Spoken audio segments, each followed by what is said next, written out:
नमस्कार, द लक्ष्य एक्सप्रेस में आपका स्वागत है। मैं हूं आपके साथ रूबी और आइए शुरुआत करते हैं खबरों की। सभी पत्रकार बंधुओं को बहुत बहुत धन्यवाद यहां आने के लिए। आज का जो मुख्य विषय है, 2 दिन पहले कलेक्टर और कमिश्नर कॉन्फ्रेंस में प्रदेश के प्रशासनिक मुखिया चीफ सेक्रेटरी ने सबकी भरी मीटिंग में ये कहा कि कलेक्टर जिलों में पैसे लेते हैं। कितना दुर्भाग्यजनक है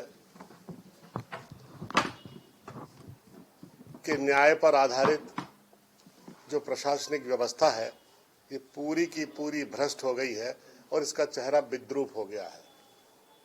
आपने प्रदेश में अनेक उदाहरण पिछले दिनों देखे होंगे। भिंड में कलेक्टर विधायक से कह रहा है कि तुम चोर हो और विधायक कलेक्टर से कह रहा है कि तुम चोर हो। अब कौन चोर है? अब तो साबित हो गया कि कलेक्टर भी चोर है और विधायक भी चोर है। 2 दिन पहले एक जिले के कलेक्टर को यह कह के हटाया गया कि 3 करोड़ की रिश्वत लेने का मामला संज्ञान में आया है।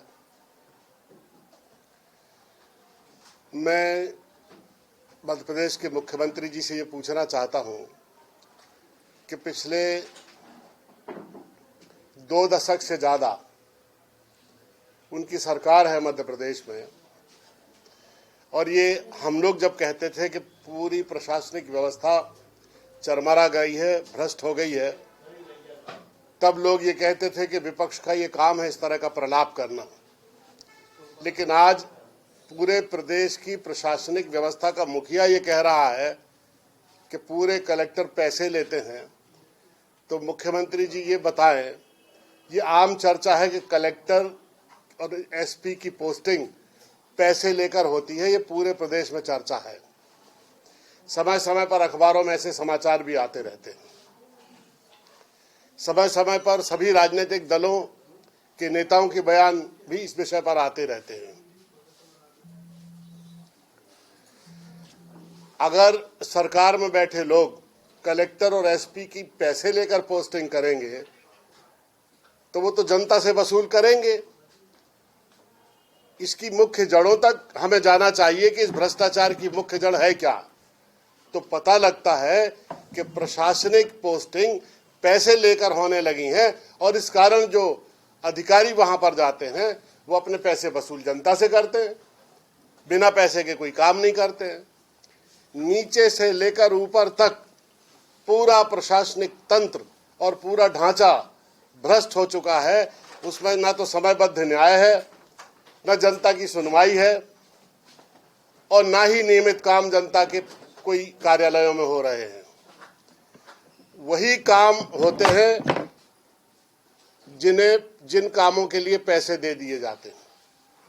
और इस सरकार में तो ये भी आम चर्चा है कि पैसे भी ले लेते हैं और काम भी नहीं करते। बहुत दुर्भाग्यजनक है। पिछले 25-30 सालों में भारतीय प्रशासनिक सेवाओं की जो स्थिति हो गई है, उसने इस बात के लिए मजबूर कर दिया है कि भारत में सबसे ज्यादा जरूरी है एडमिनिस्ट्रेटिव रिफॉर्म, प्रशासनिक पुनर्संरचना। और ये इसलिए जरूरी है कि गुलामी के समय बनाई गई एडमिनिस्ट्रेटिव सर्विसेज आज जनोन्मुखी नहीं रह गई है, बिल्कुल अप्रासंगिक हो गई है। जिन अंग्रेजों ने भारत में कलेक्टर बनाया, उन्होंने अपने देश में नहीं बनाया। आप स्वयं समझ सकते हैं कि आज सब दूर अच्छी न्यायप्रिय समयबद्ध प्रशासनिक व्यवस्था के लिए जरूरी होता है कि प्रशासनिक और राजनीतिक शक्तियों का विकेंद्रीकरण हो। और इसी उद्देश्य से महात्मा गांधी ने ग्राम स्वराज्य की परिकल्पना की थी कि प्रशासनिक सेवाओं का विकेंद्रीकरण हो, डिसेंट्रलाइजेशन हो पावर का। लेकिन आज जिस तरह की प्रशासनिक व्यवस्था सड़ गई है, गल गई है, उसका कारण है अधिकारों का केंद्रीकरण। कोई चीजें विकेंद्रीकृत नहीं होती हैं और सीमित लोगों के पास अधिकार चले जाते हैं तो वो जनता का शोषण करने लगते हैं। और आज तो खुलेआम भ्रष्टाचार होने लगा है और इस निर्लज्जता का ये कारण है केवल कि राजनेताओं और प्रशासनिक अधिकारियों में एक भ्रष्टाचार को लेकर एक समान सोच है और विचार है, जिसके चलते बेखौफ होकर प्रशासनिक अधिकारी निर्लज्जता पूर्वक जनता के पैसों को लूट रहे हैं, शोषण कर रहे हैं, अन्याय कर रहे हैं। न तो न्याय है, न नीति है, न धर्म रह गया है प्रशासनिक व्यवस्था में। मैं मध्य प्रदेश के मुख्यमंत्री जी से मांग करता हूं कि मुख्य सचिव ने जिन कलेक्टरों के पैसा लेने की बात कही है उनकी सूची बनाए और लोकतंत्र में जनता को ये जानने का अधिकार है कि जो मुख्य सचिव ने कहा है कौन कौन कलेक्टर भ्रष्ट हैं, उनकी सूची बनाए और पब्लिक डोमेन में वो सूची को लाएं, जनता के बीच में उन नामों को उजागर करें कि कौन कौन मध्य प्रदेश के कलेक्टर पैसे ले रहे हैं। धन्यवाद। ये अच्छा प्रश्न आपने उठाया। कल ही ये खबर आई शाम को कि इंदौर के बाद दूषित पानी से, गंदे पानी से महू के 22 लोग हॉस्पिटल में एडमिट हो गए हैं और बहुत बड़ी आबादी में ये बीमारी फैली हुई है। मुझे समझ में नहीं आता कि नल जल योजनाओं में इतनी विपुल धनराशि खर्च करने के बाद नल जल योजनाएं क्यों बंद पड़ी हुई हैं, गटर का पानी क्यों जनता पी रही है, पाइपलाइन ठीक से क्यों नहीं डाली गई, सीवेज लाइन ठीक से क्यों नहीं डाली गई। आप देखिए, आधा मध्य प्रदेश खुदा हुआ पड़ा है।